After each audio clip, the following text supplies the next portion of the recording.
Hello नमस्कार जय Hind student.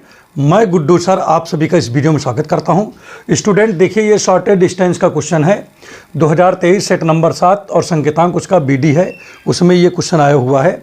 और स्टूडेंट एक चीज़ मैं आपको बता दूं, ये लगभग इस टाइप के क्वेश्चन, ठीक है, माने शॉर्टेज डिस्टेंस को क्वेश्चन हर साल जो है पेपर में पूछे जाते हैं, ठीक है।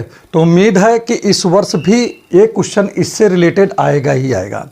देखिए मैं आपको एक चीज़ मैं आपको और भी बता देता हूँ, सबसे बेहतरीन चीज़ उसको अपने दिमाग में रखिए। जैसे कभी भी दो लाइन, देखिए ये जो लिखा है ये दोनों लाइन हैं, ठीक है। ये लाइन का इक्वेशन है, किसका है? लाइन। लाइन माने रेखा। इसका हिंदी वर्जन होता है कि जो है न्यूनतम डिस्टेंस, न्यूनतम दूरी बताना है दो बिंदुओं के बीच में। अगर आप हिंदी मीडियम के स्टूडेंट तब भी आप इसको समझ सकते हो। माने दो, देखिए दो रेखाएं हैं, इनके बीच में न्यूनतम दूरी पूछ रहा है, न्यूनतम, ठीक है। तो अब यहाँ पर स्टूडेंट, यहाँ पर सबसे पहला काम क्या है कि हम ये जानते हैं कि ये क्या है, दोनों ये लिखा भी है कि ये दोनों लाइन्स हैं। और किस फॉर्म में है ये दोनों लाइन? ये वेक्टर के फॉर्म में है, ठीक है स्टूडेंट। ये कैसा फॉर्म है? ये वेक्टर का फॉर्म है। दूसरी चीज़ आप समझिएगा, जब दो वेक्टर, देखिए ध्यान दीजिएगा, पैरेलल होंगे, ठीक है। कैसे होंगे? पैरेलल। तो स्टूडेंट उसके बीच का अगर दूरी हमको निकालना है तो हमको सबसे ऊपर वाला ये वाला फार्मूला लगाना पड़ेगा। और अगर दोनों पैरेलल नहीं हैं, ठीक है, जैसे पैरेलल नहीं है, तो अगर इसके बीच की दूरी हमको निकालना है तो हमको क्या करना पड़ेगा? इस वाले फार्मूले को अप्लाई करना पड़ेगा, ठीक है, शॉर्टेज डिस्टेंस। तो अब यहाँ पर बात क्या आती है, ध्यान देने की ज़रूरत होती है। ध्यान देने की क्या ज़रूरत होती है कि चलिए इसको जो है पहले काम करते हैं, उस फॉर्म में लिखते हैं। तो यहाँ पर लिखेंगे सोल्यूशन। सोल्यूशन लिखने के बाद देखिए स्टूडेंट, ये क्या होता है, इसको बोलते हैं A1 और इसको क्या बोलते हैं B1, इसको क्या बोलते हैं A2, इसको क्या बोलते हैं B2। लेकिन यहाँ पर B1 और B2 दोनों सेम ही है। जब दोनों सेम हो तो समझ जाना चाहिए कि ये दोनों लाइन आपस में पैरेलल अर्थात समांतर हैं। जैसे जो चीज़ यहाँ लिखा है लेम्डा के यहाँ पर मल्ट गुणांक में और यहाँ म्यू के अगर गुणांक में दोनों चीज़ सेम टू सेम हो जाए तो ये हमको तुरंत समझ जाना चाहिए कि दोनों लाइन समांतर हैं अर्थात पैरेलल हैं। और अगर ये दोनों मैच ना करें तो आप तुरंत समझ जाओ कि ये समांतर नहीं है, और उस कंडीशन में ये फार्मूला लगेगा। अगर दोनों मैच कर जाए तो आपको ये लगाना है। क्लियर हुआ कि नहीं हुआ? तो आप चाहो तो यहाँ पर एक काम कर सकते हो, डायरेक्ट आप लिख लो, बहुत ज़्यादा बड़ा करने की ज़रूरत नहीं है। तो यहाँ पर देखिए A1 की जो वैल्यू है वो क्या लिखा है, I+2j, और यहाँ पर क्या लिखा है -4k है ये, ठीक है। चलिए ठीक है, वेक्टर है ये। और वेक्टर A2, इसकी देखिए वैल्यू क्या लिखा है, ये है, ये वाला, इसको A2 बोलेंगे। तो 3i हो गया और यहाँ पर 3j है और यहाँ पर -5k लिखा है, ठीक है। और ये दोनों सेम है, एक जैसा है। तो यहाँ पर हम इसको क्या लिखेंगे, इसको केवल हम B लिख देंगे, B वेक्टर। क्या लिखेंगे? B vector. और B वेक्टर लिखने के बाद में हम यहाँ पर चाहे इसको लिखो चाहे इसको लिखो, क्योंकि B1 ये है B2 ये है, लेकिन दोनों चूंकि सेम है इसलिए यहाँ पर B अकेले लिखा जाएगा। B1 B2 लिखने की आवश्यकता नहीं है। तो 2i हो गया और यहाँ पर 3j, यहाँ पर 6k हो गया। देखिए ये मैं अनसॉल्व लगवा रहा हूँ, कॉन्सेप्ट पढ़ना है। तो ये जो है हमने इसका वीडियो बना करके प्लेलिस्ट में रख दिया, वहाँ पर आप जा करके इसको देख भी सकते हो, ठीक है। तो देखिए मुझे क्या करना है, मुझे तो शॉर्टेज डिस्टेंस बताना है, तो ये फार्मूला लगेगा। तो इस फार्मूले के हिसाब से हमको काम करना है। कैसे? जैसे A2 -A1 लिखा है तो पहले हम इसकी वैल्यू लिखेंगे, निकालेंगे। तो चलिए इसकी वैल्यू पहले हम निकालते हैं। कैसे निकालोगे? यहाँ लिखोगे A2 -A1, ठीक है। तो A2 की वैल्यू देखो क्या लिखा है, ये लिखा है। तो A2 की जगह पे यहाँ पर रख देंगे तो क्या आ जाएगा, 3i + 3j और यहाँ पर -5k है, ठीक है। और A1 की जगह देखिए ये वैल्यू लिखा है, i है, ठीक है, +2j है, उसके बाद -4k है। अब यहाँ पर छात्रों देखो इतना काम तो हमारा हो गया है। अब यहाँ पर ध्यान देने की आवश्यकता है कि ब्रैकेट को थोड़ा चलिए तोड़ देते हैं। तो यहाँ पर 3i है, यहाँ पर 3j है और यहाँ पर -5k लिखा हुआ है। जब ये ब्रैकेट ऑफ होगा तो यहाँ पर क्या आ जाएगा, i, ये -2j और यहाँ +4k हो गया कि नहीं। तो इस तरह हो जाता है ये। उसके बाद देखिए स्टूडेंट, ये क्वेश्चन बहुत ही ज़्यादा इम्पॉर्टेंट है, इसको बताने की ज़्यादा आवश्यकता नहीं है, आप भी अच्छे से जान रहे होंगे। अब देखिए i में से i को घटा देंगे, सब्ट्रैक्ट कर देंगे, तो 3 में से जब 1 जाएगा तो यहाँ पर क्या बचेगा, यहाँ पर बचेगा 2i बच जाएगा। क्लियर हुआ कि नहीं हुआ? और यहाँ देखिए j है, यहाँ j है, 3j से जब 2j को हम सब्ट्रैक्ट कर देंगे तो केवल यहाँ पर j बच जाएगा। ठीक है, और यहाँ पर देखिए -5k है, यहाँ पर 4k है, तो अब उल्टा घट जाएगा, इसमें से ये घटेगा तो माइनस का k बचेगा। तो ये वैल्यू किसका निकल के आया? ये वैल्यू आ गया a2 माइनस a1 की वैल्यू आ गया। देखिए आ गया ही नहीं आ गया। अब मुझे किसकी ज़रूरत होती है? मुझे एक तो ये ज़रूरत है मॉड, देखिए मॉड में b लिखा है। ठीक है, तो आप यहाँ पर क्या लिखोगे? इसकी वैल्यू निकाल लोगे पहले। तो चलिए इसकी वैल्यू निकाला जाए पहले। तो इसकी वैल्यू b की वैल्यू क्या है? देखो ध्यान दीजिएगा, ये लिखा है तो आप लिख दीजिए यहाँ पर। तो b की जगह क्या लिखोगे? 2i + 3j और फिर क्या लिखा है? +6k लिखा है। देखो जो लिखा है, जो हमारे इसमें जिसका जिसका यूज है, हम केवल वही काम करेंगे, अपने मन से नहीं। तो यहाँ पर ध्यान दीजिएगा, हमारा जो है पैरेलल है, इसलिए ये वाला नहीं लगेगा रूल सूत्र। हमारा सूत्र कौन सा लगेगा? फार्मूला, केवल ये वाला लगाएंगे। ठीक है, तो हम इसके हिसाब से काम करेंगे।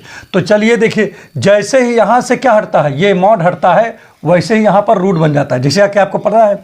और जो i का यहाँ पर कोफिशिएंट है, इसका स्क्वायर हो जाएगा तो 2 का स्क्वायर कर देंगे। फिर यहाँ पर देखिए इसका स्क्वायर हो जाता है तो ये हो जाएगा 3 का स्क्वायर। यहाँ पर देखिए 6 का स्क्वायर हो जाएगा। ठीक है, 6 का स्क्वायर हो गया। और इस हिसाब से फिर क्या हो जाएगा? 2 2 जा 4, 3 3 जा 9 और 36 हो गया। तो 36 में 4 जोड़ेंगे 40, 49, तो हो गया 49 हो गया। और 49 किसकी वैल्यू होती है? जो है 7 की होती है। तो देखिए मॉड v की जो वैल्यू है, मॉड v वेक्टर की जो वैल्यू है वो 7 आ गया। ठीक है, अब इसके बाद देखिए छात्रों, हम लोगों का काम क्या है? देखिए a2 माइनस a1 निकाले, इसका निकाले। अभी क्रॉस वाला चलो काम कर लेते हैं। तो यहाँ पर देखिए क्रॉस का काम कैसे होता है? देखिए देखिए क्रॉस a2 माइनस a1। अब इसकी वैल्यू हमको चाहिए, क्योंकि इसकी वैल्यू तो वहाँ रखोगे। तो मतलब ये है कि जो फार्मूला है हमेशा फार्मूले के हिसाब से लगाना है, बल्कि अपने मन से नहीं लगाना है। ठीक है, ऐसा नहीं कि ऐसे अपने मन से लगा रहे हैं कुछ भी। जो फार्मूले में हमको वैल्यू रखनी है वही चीज़ हम यहाँ से निकाल रहे हैं, बाकी इधर उधर कोई काम नहीं कर रहे हैं। तो यहाँ पर छात्रों ध्यान दीजिएगा, आप क्या करोगे? एक बनाओगे, 2 खड़ी लाइन बनाओगे। ठीक, क्लियर हो गया नहीं हो गया? अब 2 खड़ी लाइन बनाने के बाद में देखिए i यहाँ लिखोगे, यहाँ j लिखोगे, यहाँ पर k लिखोगे, ये डिटर्मिनेंट का साइन बनाओगे अर्थात। तो यहाँ पर देखिए ध्यान दीजिएगा प्रिय छात्र, पहले लिखा है b, तो b की वैल्यू पहले रखना पड़ेगा। तो b की वैल्यू क्या? देखिए b का कोफिशिएंट 2 3 6, तो यहाँ पर आपको लिखना पड़ेगा 2 3 6 लिखना पड़ेगा। उसके बाद देखिए a2 माइनस a1 है, तो a2 माइनस a1 की जो वैल्यू निकल के आया स्टूडेंट, ये निकल के आया। तो क्या है? 2 1 माइनस 1, क्योंकि यहाँ पर 1 है ना, यहाँ 1 छिपा है, तो क्या हो जाएगा? 2 1 माइनस का 1 आ गया। तो प्रिय छात्र अब यहाँ पर देखिए क्या हो जाएगा? पहले तो हम लेंगे i लेने के बाद ये लाइन चला गया, ये लाइन चला गया, तो 3 का नम कितना हो जाएगा? 3 1 जा 3 माइनस ये सब्ट्रैक्ट हो जाता है स्टूडेंट।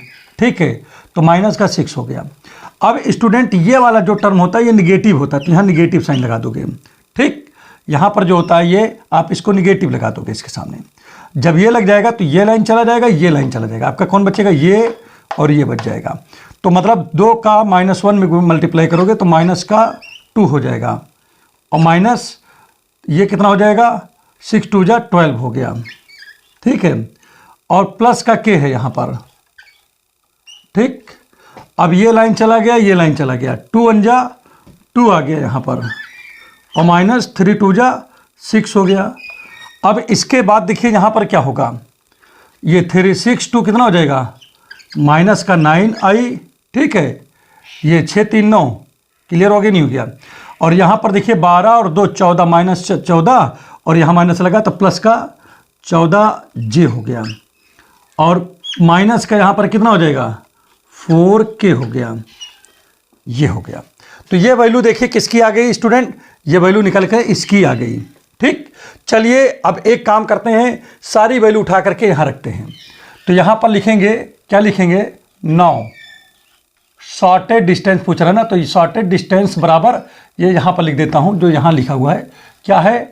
देखिए b cross a2 minus a1, वही अपान क्या लिखा है? Mod v।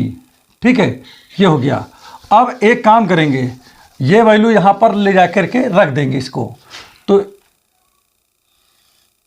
अब देखिए हमारी बात समझिएगा, इसकी जगह पे क्या वैल्यू निकल के आई है, ये निकल के आई है। देखिए ध्यान दीजिएगा, ये वैल्यू निकल के आई है। तो यहाँ पर आप क्या करोगे, लिखोगे -9, ठीक है, और यहाँ पर क्या है, i लिखा है। यहाँ पर हो गया 14j, यहाँ पर -4k है, ठीक।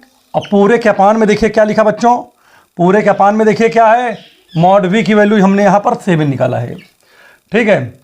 अब यहाँ पर ध्यान दीजिएगा थोड़ा सा, जैसे ही ये मॉड हटेगा तो मॉड तो ऊपर भी लगेगा, मॉड इस पे रहेगा, 7 का तो मान लीजिए 7 ही निकलेगा, कोई दिक्कत नहीं है। लेकिन इस पे भी तो मॉड है, जैसे मॉड हटेगा तो रूट हो जाएगा, क्या हो जाएगा, रूट हो जाएगा।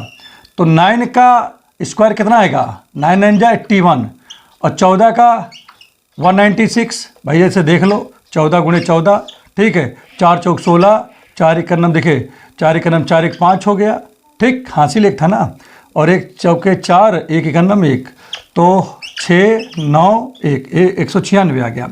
और इसका करोगे प्रिय छात्र, 4 का स्क्वायर करोगे, क्योंकि कोफिशिएंट का स्क्वायर करते हैं, 4 का स्क्वायर हो गया 16। अब स्टूडेंट यहाँ पर हम लोग करेंगे क्या, सबको जोड़ लेते हैं। तो सबको जोड़ोगे तो कितना आ गया, 196, 81, 16, तो 6 6 12, 12 1 13, ठीक है, और 9 1 10, 10 8 18, 1 19, ठीक है। और यहाँ पर देखिए क्या आ जाएगा भाई, 19 1 1 2, तो हो गया 293, तो रूट 293 बटे में क्या आ गया, 7 आ गया। अब चाहो तो इसके आगे अगर सॉल्व हो तो सॉल्व कर लीजिए, नहीं तो कोई दिक्कत ही नहीं, ठीक है। तो आपका इतना भी लिख दोगे, ठीक है, तो इतना यूनिट जो है आपका क्या आ गया, आंसर आ गया। तो इस प्रकार से स्टूडेंट क्वेश्चन सॉल्व होता है, कुछ भी करने की आवश्यकता नहीं है।